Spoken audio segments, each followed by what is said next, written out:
नमस्कार विद्यार्थी मित्रों, कक्षा 9 विषय हिंदी पाठ 3 क्या निराश हुआ जाए, लेक्चर 2 यानी कि पाठ 2 में आपका हार्दिक स्वागत है। मित्रों, अगले लेक्चर में हम पढ़ गए थे कि आज चारों तरफ चोरी, ठगी, डकैती, तस्करी और भ्रष्टाचार की घटनाओं की बोलबाला है। चारों तरफ जहाँ देखें, अरे सुबह में उठते ही हम जब अखबार पढ़ें तो अखबार में यानी कि मुख्य समाचार के रूप में यही ही समाचार दिखने मिलते हैं। अखबार केवल ऐसी ही घटनाओं से भरे रहते हैं। कहीं राजनीतिक दल के आरोप प्रत्यारोप, ये सारी बातें अखबारों में हमें दिखाई देती हैं। ऊंचे पदों पर बैठे लोगों के चरित्र भी दोषपूर्ण दिखाई देते हैं। कोई कुछ भी करता है तो लोग उसमें दोष खोजने लगते हैं। आज स्थिति परिश्रम करने वालों की कैसी है? जो बेचारा परिश्रमी है, मजदूर हैं, श्रमिक हैं, उनकी हालत बुरी है। और जो बेईमानी करके, भ्रष्टाचार करके परिश्रम न करने वाले लोग आज फल फूल रहे हैं, यानी कि अधिक से अधिक समृद्ध हो रहे हैं। मित्रों, युग बदलता है तो आदर्श भी बदलते हैं। पुराने कायदे कानूनों की जगह नए कायदे कानून आते हैं, उनमें अंतर तो होता ही है। आज की स्थिति भी कुछ ऐसी है, इसमें कुछ नया नहीं है। हर परिवर्तन के बाद ऐसा ही होता है। प्राचीन यानी कि हमारा भारत देश, भारतवर्ष ने यानी कि हमारे देश ने कभी भौतिक वस्तुओं के संग्रह को महत्व नहीं दिया। हमारे यहाँ तो अध्यात्म को ही महत्व दिया गया है। हम देख चुके हैं, पढ़ गए हैं कि ज्यादातर भौतिक चीजों पर महत्व नहीं रखते थे। केवल खाना पीना मिल जाए, आनंद में रहना, मानवता जैसे मूल्यों, मानवीय मूल्यों पर ज्यादा ध्यान दिया जाता था। भौतिक चीजों का संग्रह करने में मानते नहीं थे भारतीय। मगर आज स्थिति कैसी है? आज स्थिति बदल गई है। आज लोगों में कई प्रकार के विकार मन में हावी कर गए। कैसे? तो कि लोभ, मोह, काम, क्रोध आदि विकारों का होना स्वाभाविक हो गया। आज मनुष्य में ऐसे विकार विद्यमान तो हैं, मगर हमारे भारत देश के ऋषि मुनियों ने, मनीषियों ने इस ऐसे विकारों को संयम रखने की बात बताई है। हमें लोभ में नहीं आना चाहिए। लोभ, मोह, काम, क्रोध ऐसे विकारों में नहीं आना चाहिए, संयम रखना चाहिए। यही भी हमारे देश ने इसके बारे में भी बात बताई है, जोर दिया है। आज देश में कृषि, उद्योग, वाणिज्य, शिक्षा क्षेत्रों में विकास होना चाहिए, परंतु जिन लोगों पर इनके विकास की जिम्मेदारी है वे लक्ष्य को भूल गए। वे देश हित को भूलकर अपनी सुख सुविधा जुटाने में लगे हुए हैं। वे भारत के पुराने आदर्श को भूल गए। फिर से ध्यान रखिए कि आज स्थिति कैसी हुई है कि हमारे दीन लोग हैं, श्रमजीवी लोग हैं, उन्हें आगे बढ़ाने के लिए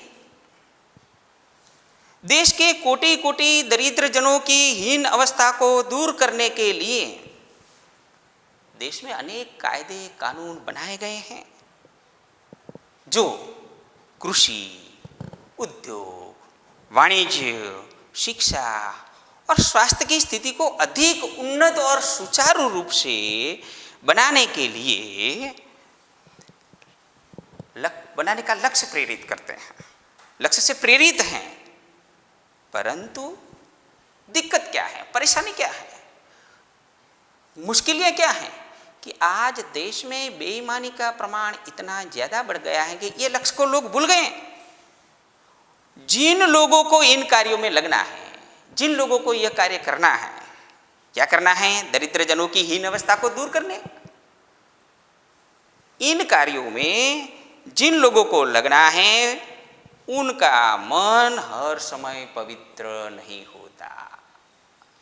वह ऐसे कार्यों में भ्रष्टाचार करने लगे, कई योजनाएं बनाते हैं और इन योजनाओं को श्रमजीवी तक, दरिद्र तक नहीं पहुंच पाती, यानी कि सारा लक्ष्य कैसा बन जाता है, ये लक्ष्य रहता नहीं। क्यों?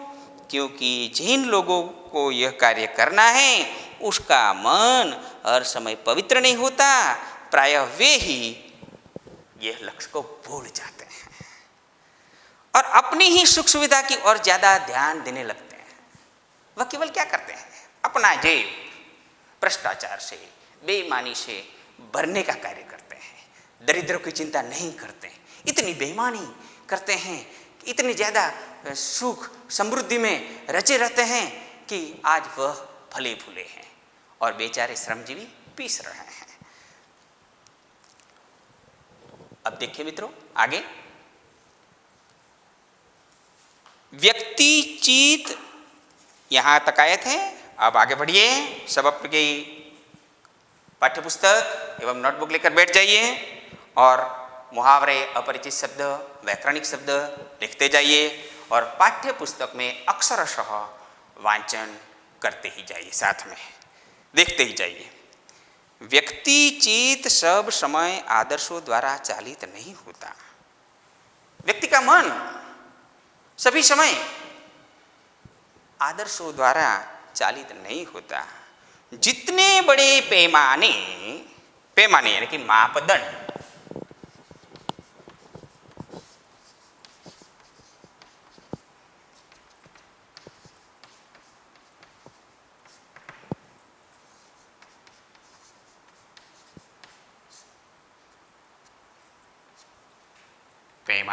यानी कि मापदंड, जितने बड़े पैमाने पर इन क्षेत्रों में मनुष्य की उन्नति के विधान बने गए हैं। उन्नति यानी कि प्रगति। उन्नति का विरोधी शब्द बनता है उन्नति यानी कि प्रगति, पर्यायवाची शब्द है, और विरोधी बनता है उन्नति अवनति। उतनी ही मात्रा में लोभ, मोह जैसे विकार भी विस्तृत हो गए हैं। लक्ष्य की बात भूल गए। आज लोग क्या कर रहे हैं, एक व्यक्ति बेईमानी करता है, दूसरा देखता है अपना आदर्श भूल जाते हैं, अपना लक्ष्य भूल जाता है कि ऐसा नहीं करना चाहिए। क्या देखता है कि वो कर रहा है तो हम क्यों ना करें। इस प्रकार वह अपना लक्ष्य भूलकर क्या करते हैं, लोभ, मोह जैसे विकार को विस्तृत बनाए जाते हैं। विस्तृत यानी कि ज्यादातर विस्तार करते जाते हैं। विस्तृत का विरोधी शब्द बनता है संकीर्ण। लक्ष्य की बात भूल गई, आदर्शों को मजाक का विषय बनाया गया। जो व्यक्ति प्रामाणिक है, जो आदर्शों के साथ चलता है, उन्हें लोग क्या करते हैं, उनकी मजाक उड़ाते हैं। और संयम को दक्यानुशी मान लिया। संयम अपने आप को काबू में जो रखता है, बेईमानी नहीं करनी चाहिए, भ्रष्टाचार नहीं करना चाहिए, ऐसे जो लोग हैं प्रामाणिक, जो मानवता का मूल्य से भरे हुए हैं, उन्हें दक्यानुशी मान लिया गया है। उन्हें कुल लोग क्या मानते हैं, दक्यानुशी यानी कि वो तो पुराने ख्यालों वाला है। शब्द समूह के लिए एक शब्द,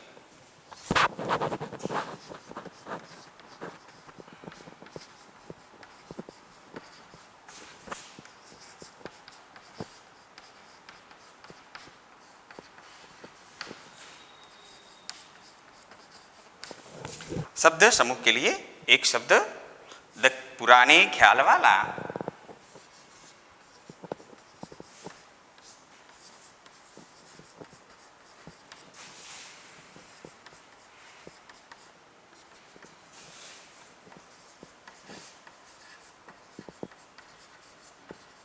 ज्ञानुषी।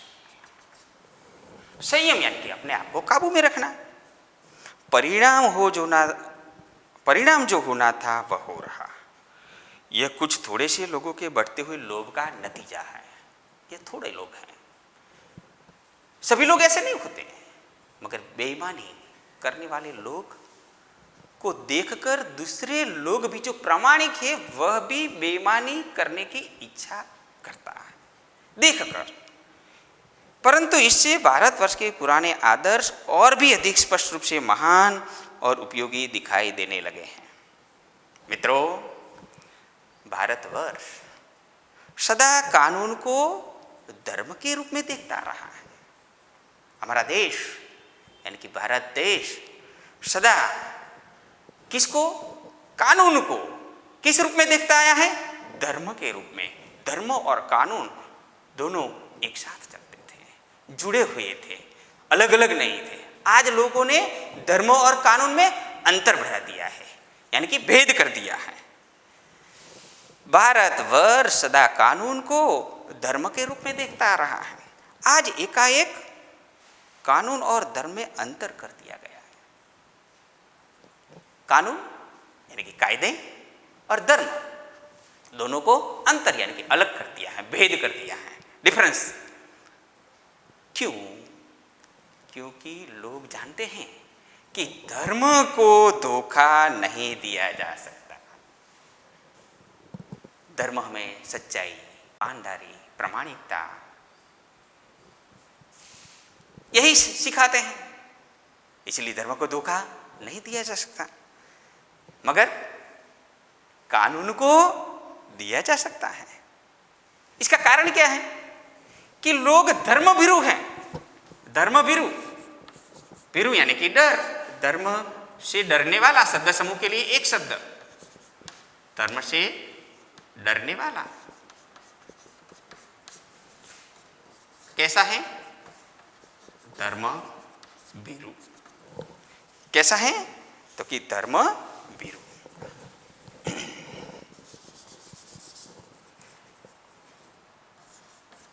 धर्म भीरु है। भीरु का मतलब होता है डरपोक। मित्रों, धर्म को धोखा नहीं दिया जा सकता, कानून को धोखा दिया जा सकता है। इसका कारण क्या है? कि लोग धर्मभीरु हैं, धर्म से डरते हैं कि अधर्म नहीं करना। धर्म में यानी कि सच्चाई, प्रामाणिकता जैसे गुण होते हैं। वे कानून की त्रुटियों से लाभ उठाने में संकोच नहीं करते। इसलिए किसका प्रयोग करते हैं? कानून का। कानून की त्रुटियां यानी कि दोष, गलती का उपयोग करके वह कई लोग ऐसे होते हैं, कानून का प्रयोग करते हुए, कानून का उपयोग करके बेईमानी करते हुए भी निर्दोष यानी कि छूट जाते हैं। आप जानते ही हैं। इसीलिए सारी ऐसी स्थिति को देखकर लेखक का मन बेचैन हो जाता है। इस बात के पर्याप्त प्रमाण खोजे जा सकता है कि समाज के ऊपरी वर्ग में चाहे जो भी होता रहा है, भीतर भीतर भारतवर्ष अब भी वह यह अनुभव कर रहा है कि धर्म कानून से बड़ी चीज है। धर्म किससे बड़ी चीज है? कानून से बड़ी चीज है। और आज भी हम देखें तो सभी लोग अप्रामाणिक है ऐसा हम नहीं कर सकते। सभी लोग भ्रष्टाचार, बेईमानी करते हैं? नहीं। आज भी पुराने हमारे भारतीय मानवीय मूल्यों से भरे हुए लोग भी हैं। मानवीय मूल्य कौन कौन से? अब भी मानवता का मूल्य, जिन्हें हम कहते हैं सेवा, ईमानदारी, सच्चाई, आध्यात्मिकता के मूल्य बने हुए हैं। ये हमारे देश के महत्व के मूल्य हैं, जो मानवीय मूल्य कहा जाता है। यह मूल्य हैं। लोग बुरा काम करने से पहले सोचते तो हैं, ऐसा नहीं करना चाहिए, यह गलत है, मगर क्यों करने की इच्छाएं करने लगता है? एक दूसरे को देख कर। यह करता है तो मैं क्यों न करूं, अपनी प्रामाणिकता भूल जाता है, अपना लक्ष्य भूल जाता है।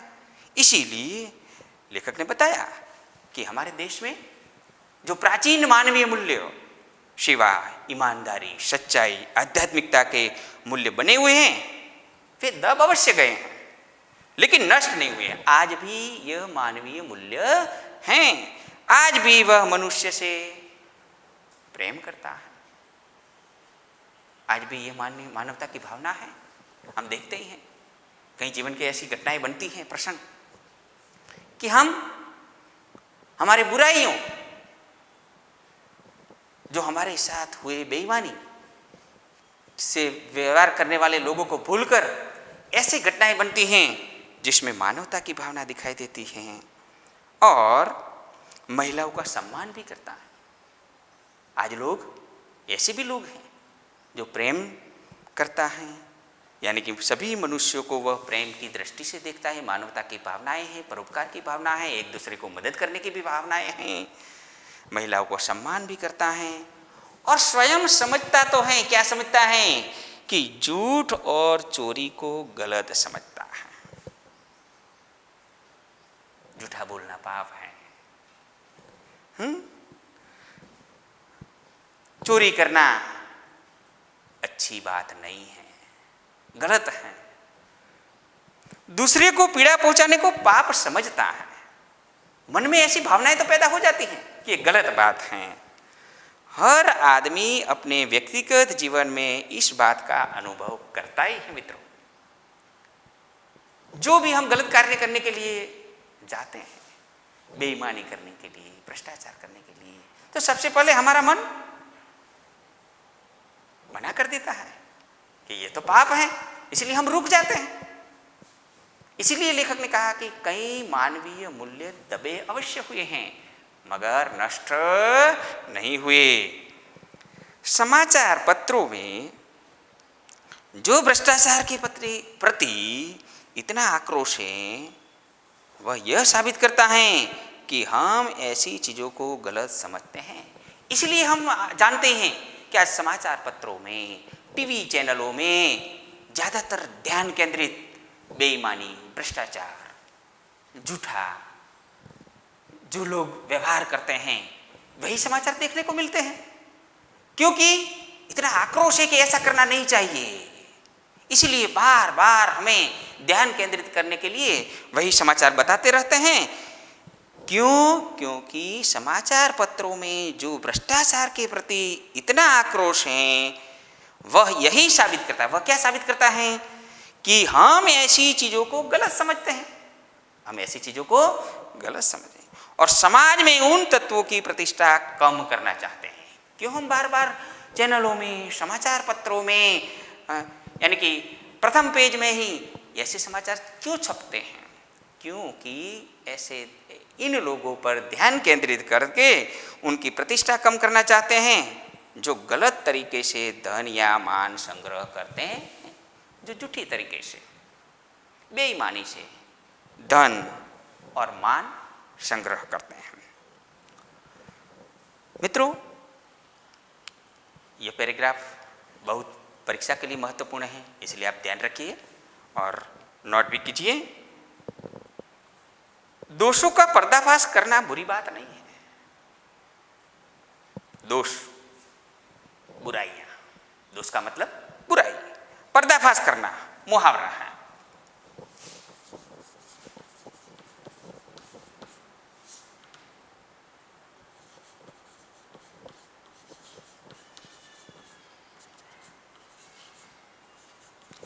इसका मतलब क्या होता है? वेद खोलना।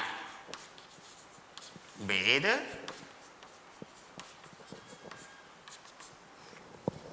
मैंने अगले लेक्चर में भी बताया था कि जब जब हम मुहावरे का अर्थ लिखते हैं तो परीक्षा में मुहावरे के अर्थ के साथ साथ वाक्य में प्रयोग भी अवश्य पूछा जा सकता है, इसलिए वाक्य में प्रयोग करना भी अति आवश्यक है। आप देखें, पर्दाफाश करना इसका अर्थ होता है वेद खोलना, तो वाक्य में प्रयोग किस प्रकार करेंगे? तो ध्यान रखिए, मैं वाक्य में प्रयोग करता हूँ, आप अवश्य उन्हें नोट कीजिए। चोर पकड़ा गया तो उसने अपने साथियों का पर्दाफाश कर दिया। देखो, वाक्य में प्रयोग करते समय लास्ट में पर्दाफाश करना मुहावरे का प्रयोग होता ही है, यह अवश्य ध्यान रखिए। दोषों का पर्दाफाश करना बुरी बात है। बुराई यह मालूम होती है कि किसी के आचरण के गलत पक्ष को उद्घाटित करते समय उसमें रस लिया जाता है और दोषोद्घाटन को एकमात्र कर्तव्य मान लिया जाता है। बुराई में रस लेना बुरी बात है। लोग ज्यादातर क्या करते हैं मित्रों? लेखक ने बताया है कि आजकल हम संचार माध्यमों में, समाचार पत्र हो या टीवी चैनल हो, दूरदर्शन हो, कोई भी माध्यम में हम सबसे बड़ा फोकस, ध्यान केंद्रित कैसे समाचारों को करते हैं कि जो मानव के मन यह समाचार सुनकर निराश हो जाता है। इसलिए दोषों का बार बार पर्दाफाश करते हैं, भेद खुलते हैं और अपना एक कर्तव्य मान लेते हैं कि बार बार दोषोद्घाटन को एकमात्र कर्तव्य मान लिया जाता है। बार बार आरोपण किया जाता है, प्रति आरोपण किया जाता है, बुराई, बेईमानी, भ्रष्टाचार के बार बार समाचार इतनी बार बताया जाता है कि हमारा मन यह ऐसे समाचार को देखकर बैठ जाता है, निराश हो जाता है। तो त्रुटि क्या है? ऐसे समाचारों के साथ साथ हमें क्या करना चाहिए?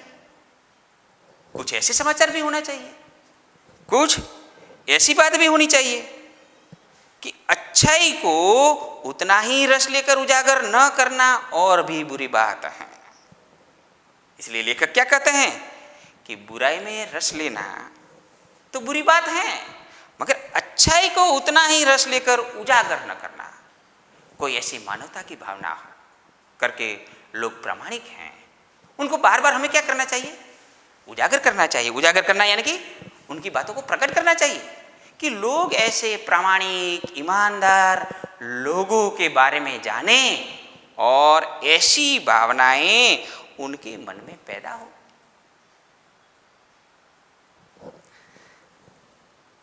इसलिए कहते हैं कि बुराई में रस लेना बुरी बात है, अच्छाई को उतना ही रस लेकर उजागर न करना, उजागर यानी कि प्रकट न करना और भी बुरी बात। सैकड़ों घटनाएं ऐसी घटती हैं जिन्हें उजागर करने से लोकचित्त में अच्छाई के प्रति अच्छी भावना जगती है। क्या बताया है? लेखक कहते हैं कि हम बार बार नकारात्मक दृष्टिकोण से समाचार, नकारात्मक विचार वाले, सोच वाले, यानी कि जो समाचार देखते हैं तो हमारा भाव, मन में भाव नकारात्मक पैदा होता है। तो सकारात्मक दृष्टि डालने के लिए, लोगों में अच्छे भाव पैदा करने के लिए, अच्छी भावना जगाने के लिए हमें क्या करना चाहिए? हमें लोकचित्त में अच्छाई के प्रति अच्छी भावना जगाने के लिए ऐसी घटनाओं को बार बार उजागर भी करना चाहिए। फिर से इस पैराग्राफ पर ध्यान रखिए कि दोषों का पर्दाफाश करना बुरी बात नहीं है। जो दोषित हैं उनका भेद खोलना ही चाहिए, मगर बुराई क्या मालूम पड़ती है कि किसी के आचरण के गलत पक्ष को उद्घाटित करते समय रस लिया जाता है। रस लेना कि इतना बढ़ावा चढ़ावा करके ही बात को यानी कि बनाता है और दोषोद्घाटन को केवल दोष का, बुराइयों का वर्णन करना ही एकमात्र अपना कर्तव्य मान लेता है।